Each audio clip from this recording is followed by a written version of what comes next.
بسم الله الرحمن الرحيم. الحمد لله رب العالمين، نحمده ونستعينه ونستغفره ونؤمن به ونتوكل عليه، ونعوذ بالله من شرور أنفسنا ومن سيئات أعمالنا، من يهده الله فلا مضل له ومن يضلله فلا هادي له، ونشهد أن لا إله إلا الله وحده لا شريك له،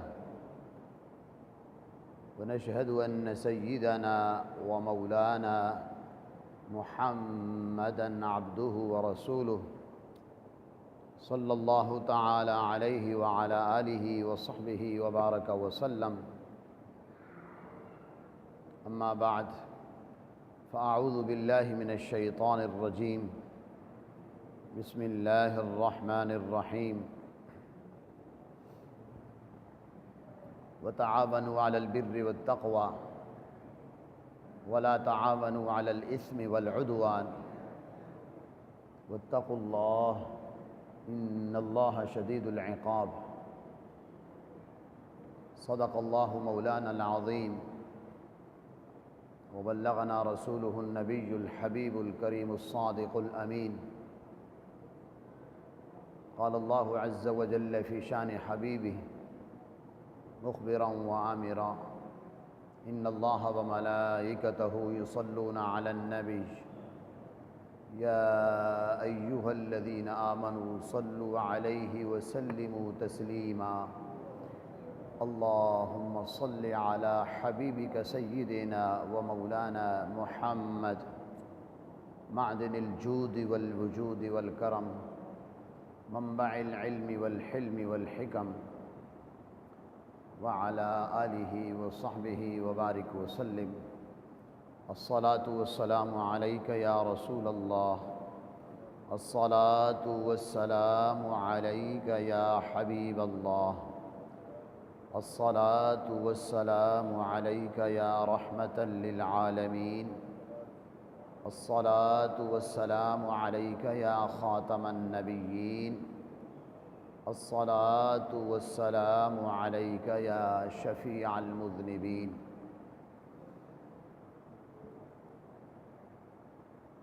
الحمد للہ ثم الحمد للہ، اللہ کے فضل و کرم سے، اس کی دی ہوئی توفیق سے اللہ کے گھر میں نماز ظہر ادا کی، اس کے دربار میں سر بسجود ہوئے۔ اللہ تعالی محض اپنے فضل و کرم سے اور اپنے پیارے حبیب لبیب رؤوف الرحیم رحمۃ للعالمین آقا و مولا صلی اللہ علیہ وسلم کے تصدق میں ہم سب کا سر بسجود ہونا قبول فرمائے، اور ہم سب کی حاضری کو اپنی بارگاہ میں شرف قبولیت عطا فرمائے۔ نماز ظہر کی ادائیگی کے بعد ہفتہ وار اصلاحی تربیتی درس حدیث میں ہم اور آپ حاضر ہیں۔ اللہ تعالی ہم سب کی حاضری کو بھی قبول فرمائے، اور حق کہنے اور حق سن کر اس کو سمجھنے کے بعد اس پہ عمل پیرا ہونے کی ہم سب کو توفیق عطا فرمائے۔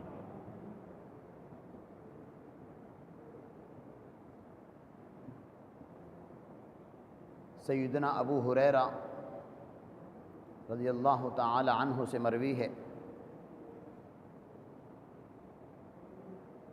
آپ نے ارشاد فرمایا: قال رسول اللہ صلی اللہ علیہ وسلم،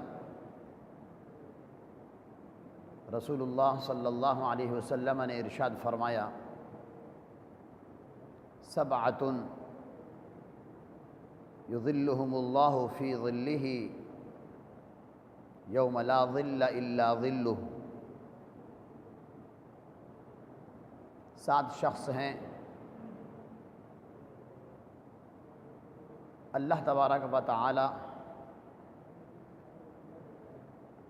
ان کو اپنے سایہ رحمت میں رکھے گا جس دن اللہ کے سایہ رحمت کے علاوہ کوئی سایہ نہیں ہوگا۔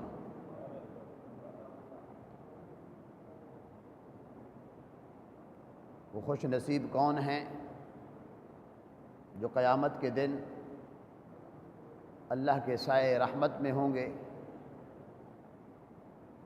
ان سعادت مندوں میں، خوش نصیبوں میں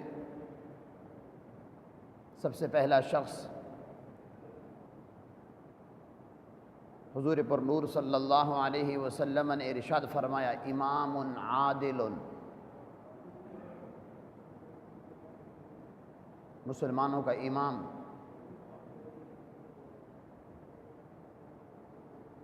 عدل کرنے والا، انصاف کرنے والا، حقدار کو حق دینے والا، مظلوم کی مدد کرنے والا، ظالم کو ظلم سے روکنے والا۔ عدل کے مقابلے میں ظلم ہے، جہاں عدل ہوگا وہاں ظلم نہیں ہوگا، جہاں ظلم ہوگا وہاں عدل نہیں ہوگا۔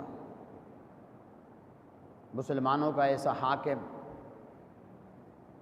جو عادل ہے،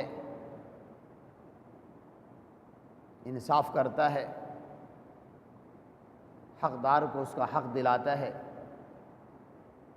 تو یہ کوئی معمولی بات نہیں ہے۔ قیامت کے دن اللہ تبارک و تعالی کی سایہ رحمت میں ہوگا۔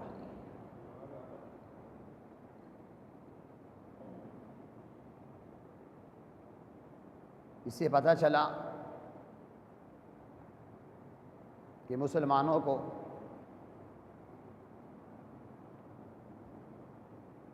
اپنا حاکم اس شخص کو بنانا چاہیے جو عدل و انصاف کے تقاضوں کو عملی طور پر پورا کرنے والا ہو، اسی کا انتخاب کرنا چاہیے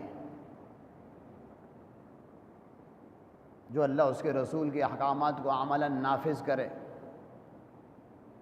کیونکہ کسی کو عدل صحیح معنوں میں، کسی کو اس کا حق اسی صورت میں ملے گا کہ جب اللہ اس کے رسول کے احکامات کو عملاً نافذ کیا جائے گا۔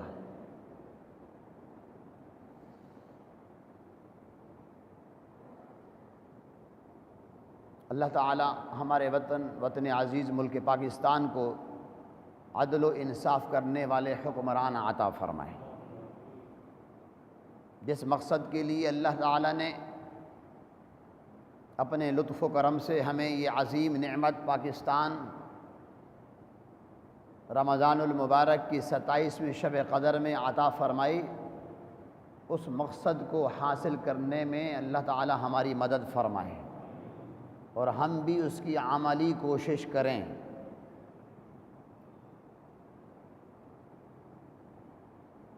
جب عدل ہوگا، انصاف ہوگا تو امن ہوگا، جب عدل نہیں ہوگا، ظلم ہوگا تو فساد ہوگا، حقدار کو حق نہیں ملے گا تو فساد ہوگا۔ تو اسی لیے میرے آقا صلی اللہ علیہ وسلم نے سب سے پہلے ان خوش نصیبوں میں امام عادل کا ذکر فرمایا ہے۔ دوسرے نمبر پہ قیامت کے دن اللہ کی سایہ رحمت میں، اللہ کے سایہ رحمت میں جو شخص ہوگا وہ نوجوان ہے، شاب، نوجوان، جوانی ہے، طاقت ہے، ہمت ہے۔ کیسا نوجوان؟ فرمایا نشأ فی عبادت اللہ، جس نے اللہ کی عبادت میں پرورش پائی، پروان چڑھا۔ اپنی جوانی اللہ کی عبادت میں گزاری۔ شاب نشأ فی عبادت اللہ، اپنے شباب کو غلط استعمال نہیں کیا، اپنی جوانی کو غلط کاموں میں نہیں خرچ کیا، اللہ کی عطا کردہ اس عظیم نعمت، طاقت، قوت کو صحیح جگہوں پہ خرچ کیا ہے۔ اللہ کی عبادت میں اللہ کے احکامات کی فرما برداری بھی عبادت ہے۔ جن چیزوں سے اللہ نے روک دیا ہے، منع فرما دیا ہے، حرام چیزوں سے، گناہوں سے بچنا بھی اللہ کی عبادت ہے۔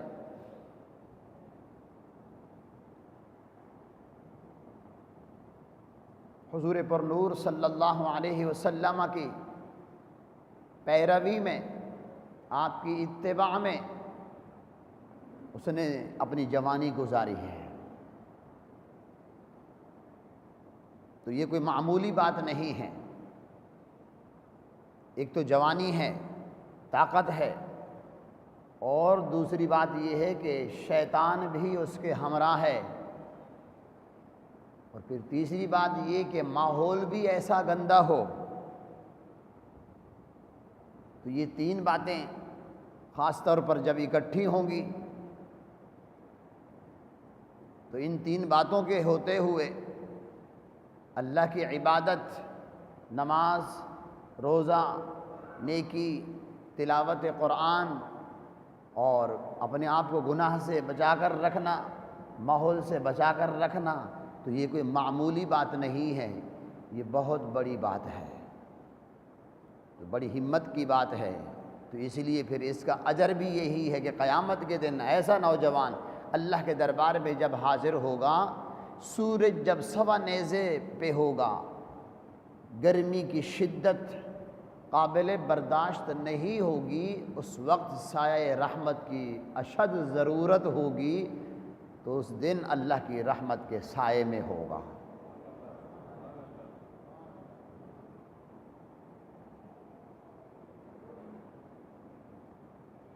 اللہ تعالی ہماری نوجوان نسل کی حفاظت فرمائے،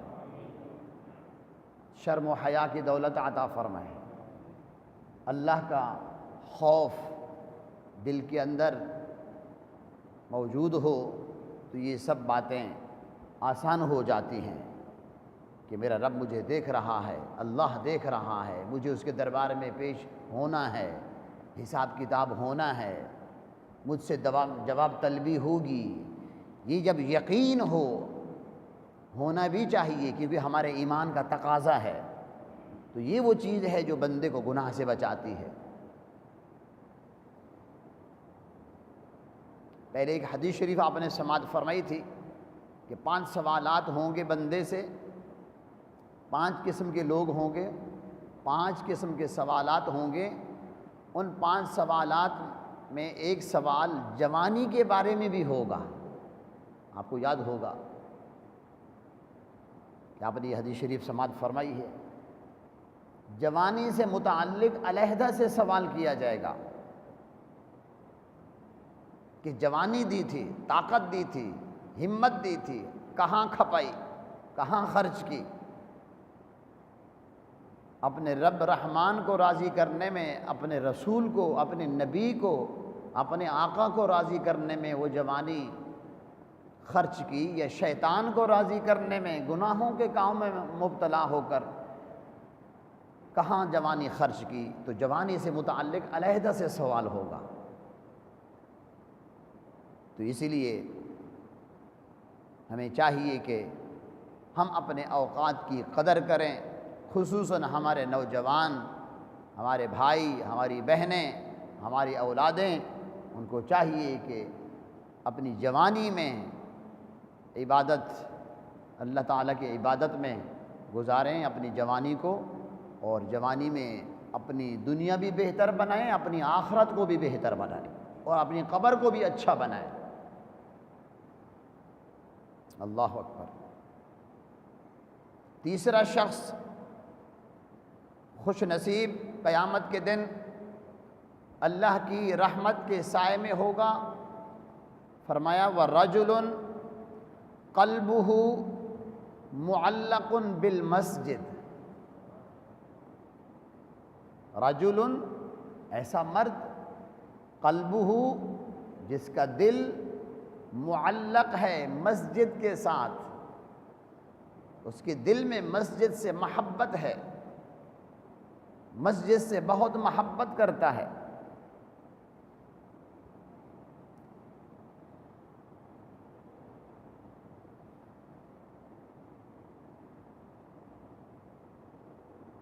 اذا خرج منہ، جب مسجد سے باہر چلا جاتا ہے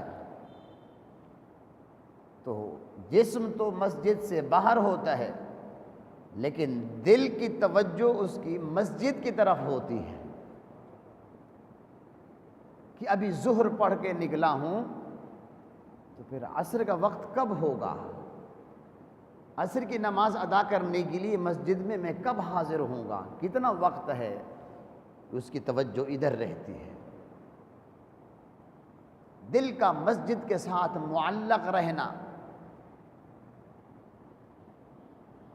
معلق کہتے ہیں جیسے کوئی چیز لٹکی ہوئی ہو،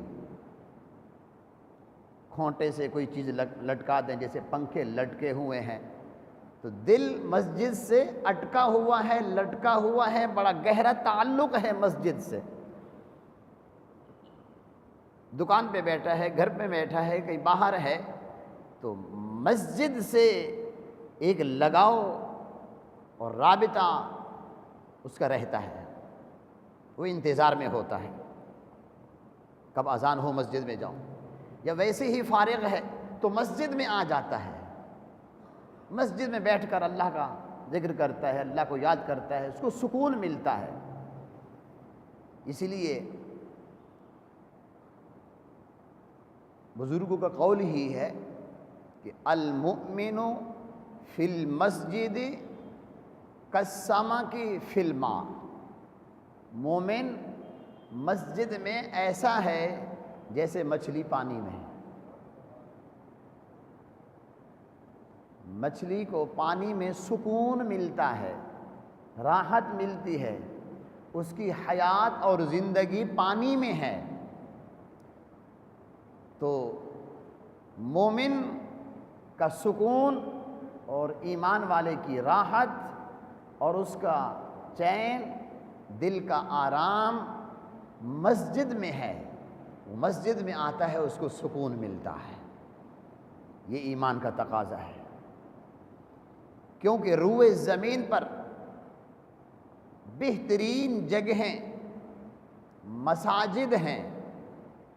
میرے آقا صلی اللہ علیہ وسلم سے جب پوچھا گیا یا رسول اللہ صلی اللہ علیہ وسلم، روئے زمین پر بہترین جگہیں کون سی ہیں، میرے آقا صلی اللہ علیہ وسلم نے ارشاد فرمایا مساجد، اللہ کی جو مسجدیں ہیں، عبادت گاہیں ہیں، ایمان والے 5 وقت کی نماز ادا کرتے ہیں، روئے زمین پر بہترین جگہیں ہیں۔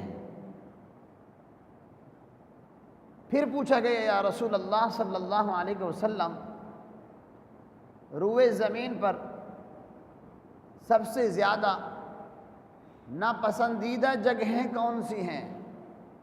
تو ارشاد فرمایا کہ وہ بازار ہیں۔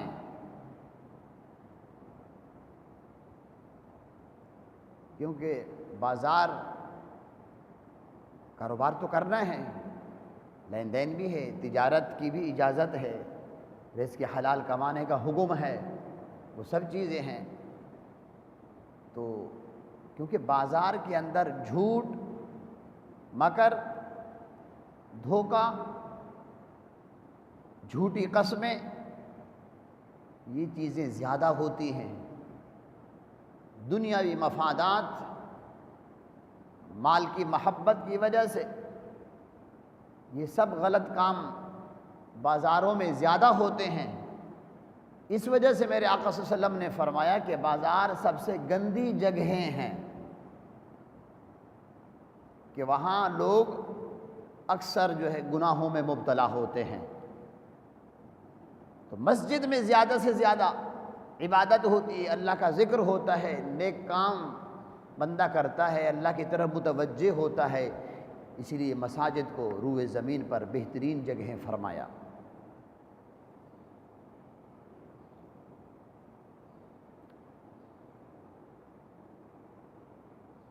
کب تک مسجد کے ساتھ اس کا دل معلق رہتا ہے؟ جب وہ مسجد سے باہر جاتا ہے تو اس کا دل مسجد سے اٹکا رہتا ہے، حتیٰ یعود الیہ، یہاں تک کہ وہ مسجد کی طرف لوٹ آتا ہے، مسجد میں آ جاتا ہے تو اس کو سکون ملتا ہے،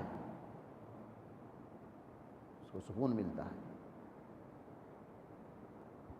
یہ بھی حدیث پاک میں آیا ہے کہ مسجد میں آئے، نماز پڑھ لی، پھر چلے گئے دکان پہ بیٹھے، دل مسجد سے معلق ہے اور نماز کا انتظار ہے۔ سبحان اللہ، نماز کا انتظار بھی نماز کا ثواب حاصل ہو رہا ہے، نماز کے انتظار میں بھی نماز کا ثواب حاصل ہو رہا ہے۔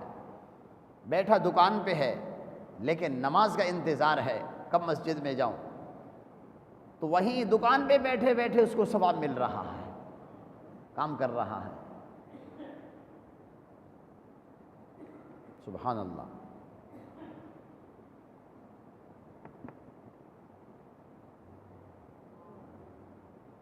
چوتھا شخص، وہ دو لوگ ہیں جو چوتھے نمبر پہ آتے ہیں، رجلان، دو مرد ہیں، تحابا فی اللہ اجتمعا علیہ وتفرقا علیہ۔ دو مرد ایمان والے جو ایک دوسرے سے محبت کرتے ہیں، دو مرد جو ایک دوسرے سے محبت کرتے ہیں۔ محبت کی وجہ، باہمی الفت اور محبت کی وجہ کیا ہے؟ کوئی مال ہے، دنیاوی مفادات میں سے کوئی فائدہ ہے؟ نہیں، ارشاد فرمایا فی اللہ، ایک دوسرے سے محبت کرتے ہیں اللہ کے لیے، ایمان کی بنیاد پر ایک دوسرے سے محبت کرتے ہیں۔ تحابا فی اللہ، جو اللہ کے لیے ایک دوسرے سے محبت کرتے ہیں، جس محبت کا ہمارے ہاں فقدان ہے، اس محبت کا ہمارے ہاں فقدان ہے، بہت کم پائی جاتی ہے یہ محبت ہمارے ہاں، الا ماشاء اللہ۔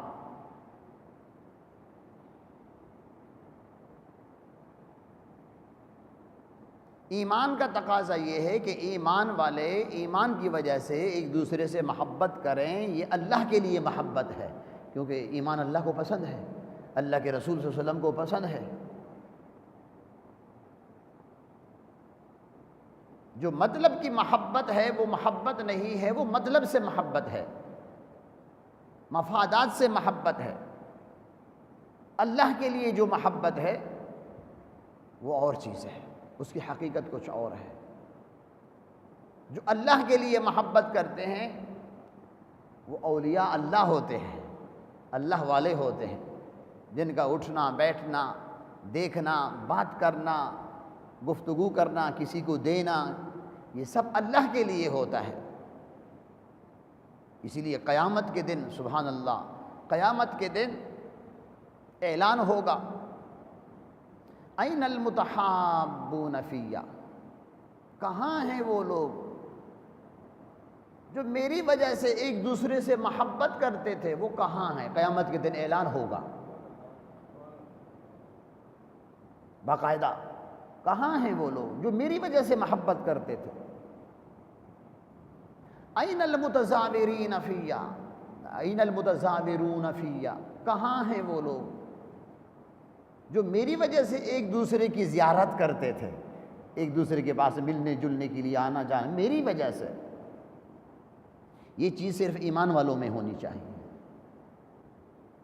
جن کے ہاں ایمان ہے، جو اسلام والے ہیں، مسلمان ہیں، کلمہ طیبہ ان کا رشتہ ہے، ان کا ناطہ ہے، ان کا تعلق ہے، رسول اللہ صلی اللہ علیہ وسلم کی محبت ان کے دل میں ہے۔ پھر اعلان ہوگا این المتبادلون فیّا، کہاں ہیں وہ جو میری وجہ سے خرچ کرتے تھے، میری رضا کے لیے خرچ کرتے تھے، ضرورت مندوں کی، محتاجوں کی، فقیروں کی، بیواؤں کی، یتیموں کی مدد کرتے تھے، وہ کہاں ہیں؟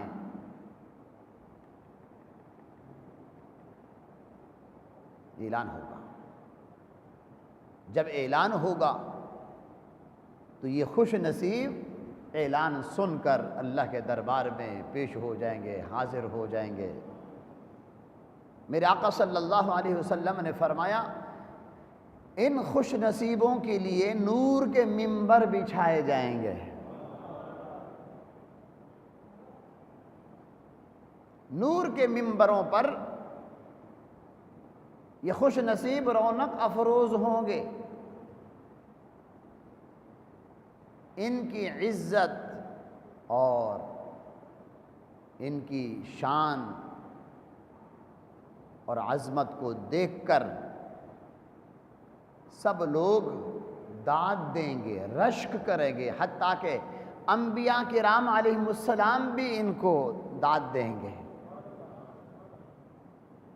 جن کی پیروی کر کے ان کو یہ مقام ملا۔ انبیاء کرام علیہ السلام کی پیروی کر کے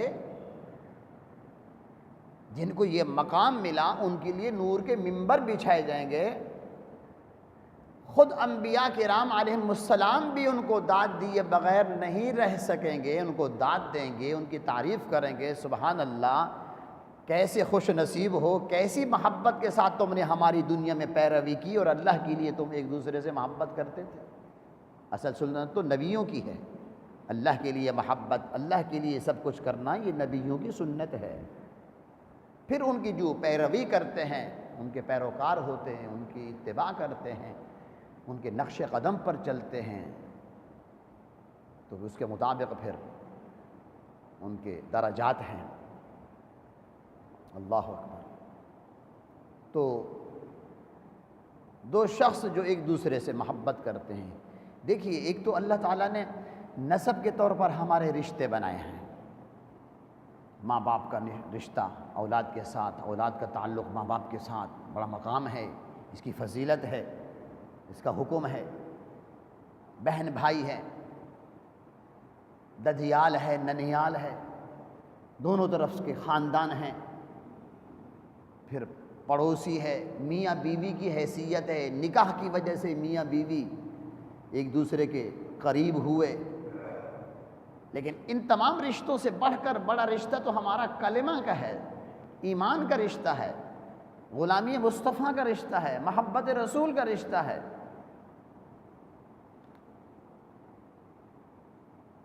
اس رشتے کو پیش نظر ہمیں رکھنا چاہیے، دوسرے تعلقات کو بھی پیش نظر رکھنا چاہیے، لیکن بنیادی طور پر اس ایمان کے رشتے کو پیش نظر رکھنا چاہیے۔ یہ سب سے بڑا مضبوط رشتہ ہے۔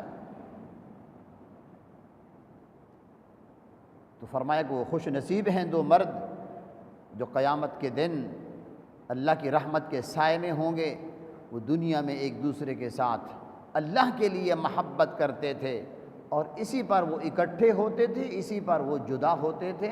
جب مل رہے ہیں تو اللہ کے لیے، جب جدا ہو رہے ہیں تو بھی ان دونوں کے دلوں میں اللہ کی محبت ہے۔ اللہ اکبر۔ اللہ تعالیٰ یہ دولت بھی ہمیں عطا فرمائے اور ہمیں کوشش کرنے کی توفیق عطا فرمائے۔ اس عظیم دولت کو حاصل کرنے کی اللہ تعالیٰ ہم سب کو توفیق عطا فرمائے۔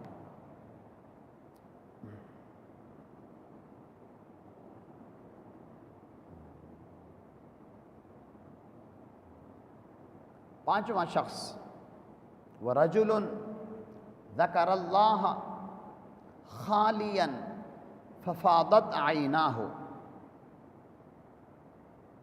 پانچواں شخص وہ خوش نصیب ہے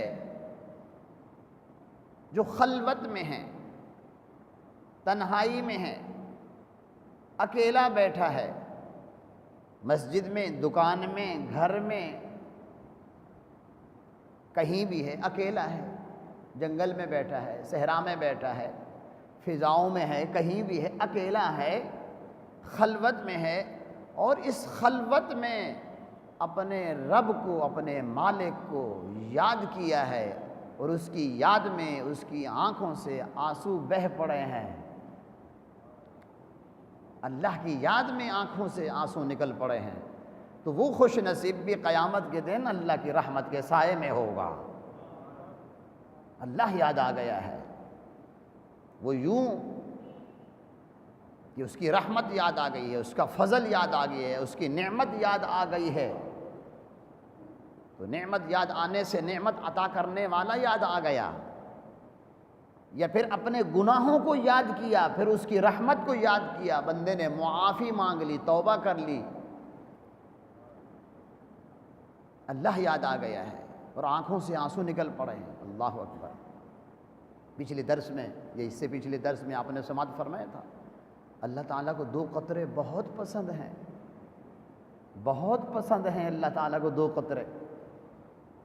ایک تو اللہ کے ڈر سے، اللہ کے خوف سے آنکھ سے نکلا ہوا آنسو کا ایک قطرہ اللہ کو بہت پسند ہے، اور دوسرا قطرہ خون کا جو اللہ کے راستے میں جہاد کرتے ہوئے یا دین کی تبلیغ اور اشاعت کرتے ہوئے دین کے فروغ کے لیے کہیں کوئی چیز لگ گئی، خون کا قطرہ نکل گیا، تو وہ قطرہ بھی اللہ کو بہت پسند ہے۔ سبحان اللہ۔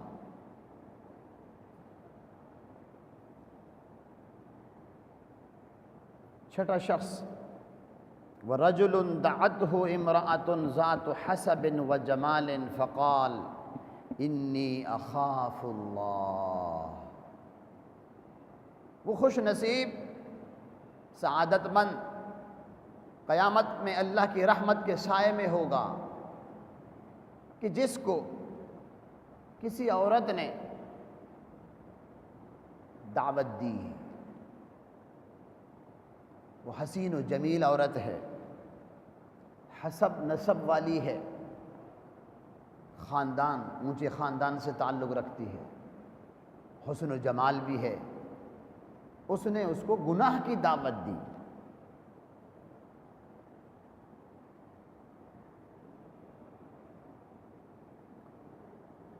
اور اس شخص نے گناہ کی اس دعوت کو، جو کہ حسین و جمیل خاندانی عورت کی طرف سے دعوت دی گئی ہے اس کو، ویسے گناہ تو گناہ ہی ہے، لیکن اگر حسین و جمیل اور پھر حسب نسب یہ چیزیں بھی شامل ہو جائیں تو پھر اس دعوت کے اندر اور جو ہے طاقت آ جاتی ہے، انسان کو ورغلانے میں جو ہے وہ آسانی ہو جاتی ہے۔ اس لیے میرے آقا صلی اللہ علیہ وسلم نے یہ دو چیزیں بیان فرمائی ساتھ میں کہ وہ عورت جو گناہ کی دعوت دے رہی ہے بڑی حسین و جمیل ہے اور حسب نسب والی ہے، لیکن اس خوش نصیب نے گناہ کی یہ دعوت سن کر اس دعوت کو یہ کہہ کر ٹھکرا دیا، انی اخاف اللہ، میں اللہ سے ڈرتا ہوں۔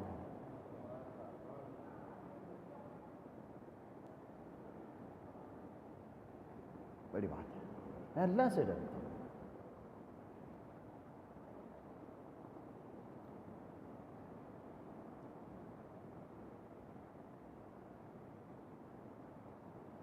خوف خدا جو ہے یہ بندے کو گناہ سے بچاتا ہے۔ ہاں، نہ مار بچاتی ہے، نہ قانون بچاتا ہے، اللہ کا جو خوف ہے یہ بندے کو گناہ سے بچاتا ہے۔ قانون پر بھی وہی عمل کرے گا جس کے دل میں اللہ کا خوف ہوگا۔ اسی لیے یہ ہمارے مسلم معاشرے کی خصوصیت ہے۔ اب تو حالات بہت بدل گئے ہیں، ورنہ جب تک لوگوں کے اکثریت کے دلوں میں خوف خدا تھا، قانون کیا چیز ہوتا ہے؟ کچھ بھی نہیں ہوتا، یہ ظلم و ستم کا بازار گرم ہی نہیں ہوتا تھا۔ جس طرح سے آج ہمارے معاشرے میں آگ لگی ہے گناہوں کی،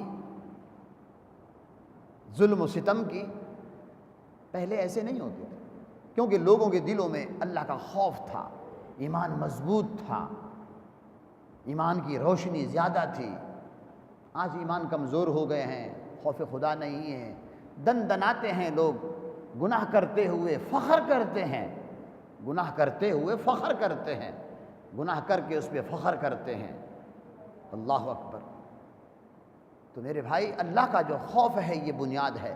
رأس الحکمت مخافت اللہ، حکمت کی جو بنیاد ہے، حکمت کی جو جڑ ہے، دانائی اور عقل مندی اور سمجھداری کی جو بنیاد ہے وہ خوف خدا ہے۔ جس کے دل میں اللہ کا خوف ہوگا، دانائی عقل مندی سب اسی کو ملے گی۔ ایسے تو اللہ تعالیٰ نے نہیں فرمایا نا جگہ جگہ قرآن شریف میں، یا ایھا الذین آمنوا اتقوا اللہ، یا ایھا الذین آمنوا اتقوا اللہ، اے ایمان والو اللہ سے ڈرو، اللہ سے ڈرو۔ ظاہر ہے ایمان والوں کی کامیابی کا راز اسی میں ہے۔ بار بار اللہ حکم فرما رہا ہے اللہ سے ڈرو۔ جب اللہ کا ڈر دل میں آ جاتا ہے پھر کسی کا ڈر دل میں نہیں آتا، پھر شجاعت بھی آتی ہے، ہمت بھی آتی ہے، اللہ کے ذات پر توکل بھی ہوتا ہے۔ اللہ اکبر۔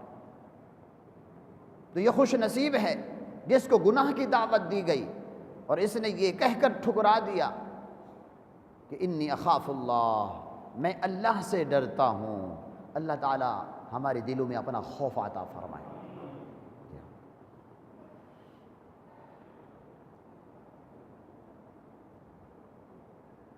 ساتواں شخص، وَرَجُلٌ تَصَدَّقَ بِصَدَقَةٍ فَأَخْفَاهَا حَتَّى لَا تَعْلَمَ شِمَالُهُ مَا تُنْفِقُ يَمِينُهُ۔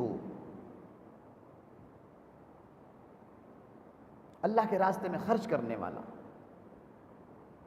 تصدق، صدقہ کرنے والا، اللہ کے راستے میں خرچ کرنے والا، بڑی محبت کے ساتھ، بڑے اخلاص کے ساتھ،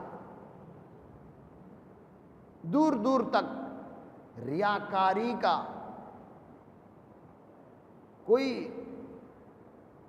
شبہ نہیں ہے، دور دور تک ریاکاری نظر نہیں آتی، بڑے اخلاص اور محبت کے ساتھ صدقہ کر رہا ہے، خرچ کر رہا ہے، یہاں تک کہ سیدھے ہاتھ سے جو خرچ کر رہا ہے الٹے ہاتھ کو بھی خبر نہیں ہے کہ کیا خرچ کر رہا ہے۔ یہ اخلاص کو بیان کیا گیا ہے کہ سیدھے ہاتھ سے دے رہا ہے، الٹے ہاتھ کو خبر نہیں ہے کہ کیا دے رہا ہے، کس کو دے رہا ہے۔ یہ اخلاص ہے۔